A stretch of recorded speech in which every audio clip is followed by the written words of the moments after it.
गे माई चंद्रमुखी सन गौरी हमर छथि सूर्य सन करी तौ जमाई। गे माई चंद्रमुखी सन गौरी हमर छथि सूर्य सन करी तौ जमाई। नारद के हम कीड़े बिगाड़लौं जिन बुर आनल जमाई। गे माई एहन सुनरी धिया तिनको केहन पिया नारद आनल उठाई। गे माई एहन सुनरी धिया तिनको केहन पिया नारद आनल उठाई।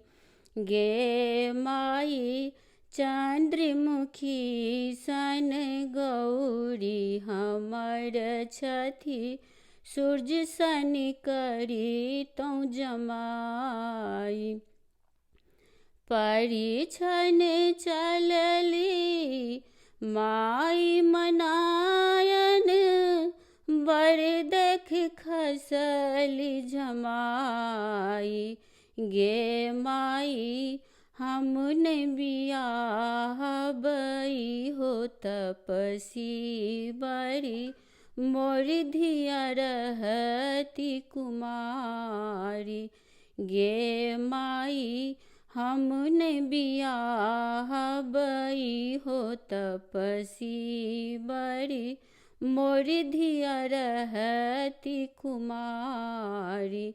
गे माई चंद्रमुखी सन गौरी हमर छथि सूर्य सन करी तौ जमाई।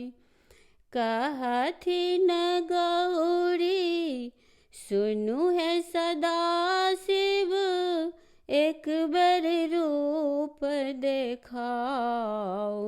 गे माई देख जुड़ायति माई मनायन देखति नगर समाज।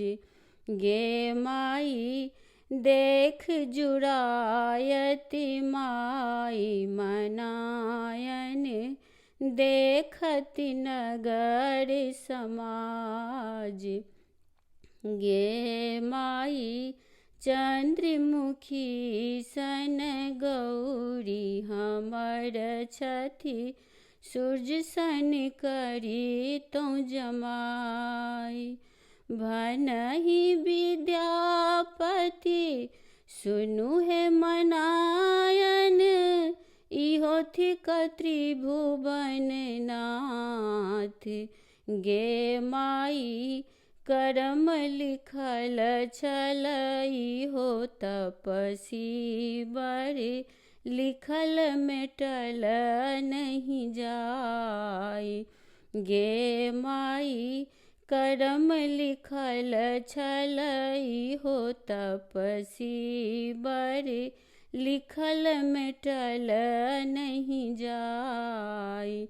गे माई चंद्रमुखी सन गौरी हमर छथि सूर्य सन करी तौ जमाई। गे माई सूर्य सन करी तौ जमाई।